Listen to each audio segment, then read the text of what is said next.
Damon, we're starting to get a picture of how many people have been hurt. We're getting numbers when it comes to injuries as those search and rescue operations continue.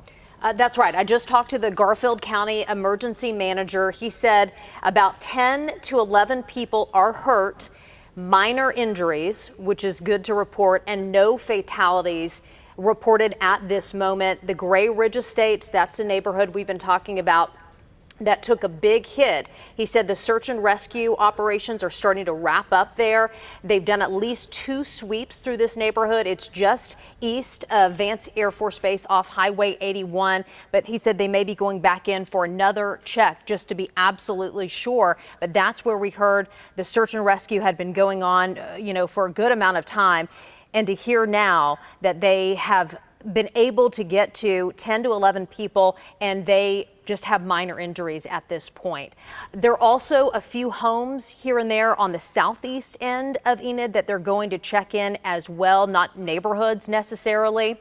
And we did report that a shelter is opening up. I'm also told that another one will be opened by the Red Cross, the Garfield County Pavilion at the fairgrounds. They'll be opening that as an emergency shelter. The Red Cross right now is working to get that open. Earlier, Dakota Wapakichi had reported that they're also taking people to Oakwood Christian Church. So those are 2 places where you can go to seek shelter, to get just a safe space to get out of these hard-hit areas. I also wanted to give you an update. We are now hearing from the state. We're hearing from Governor Kevin Stitt, and the mayor of Enid told us that the 2 of them had talked earlier after that tornado moved through.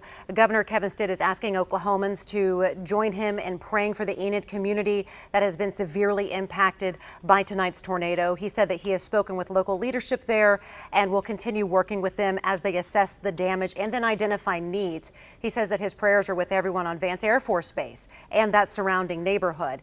An update on Vance Air Force Base. Again, we have been told minimal damage, fencing and signage. No planes at this point, at least according to the Enid mayor. He does not believe planes were damaged, no injuries to personnel, and no damage that he knew of to housing there at Vance Air Force Base. And the governor, of course, just offering his support as storms continue to move across Oklahoma tonight. He urges everyone to stay weather aware. I also quickly wanted to give an update because we had that earlier storm that moved through the Kay County area, Bremen and Newkirk. I heard from the sheriff on that one.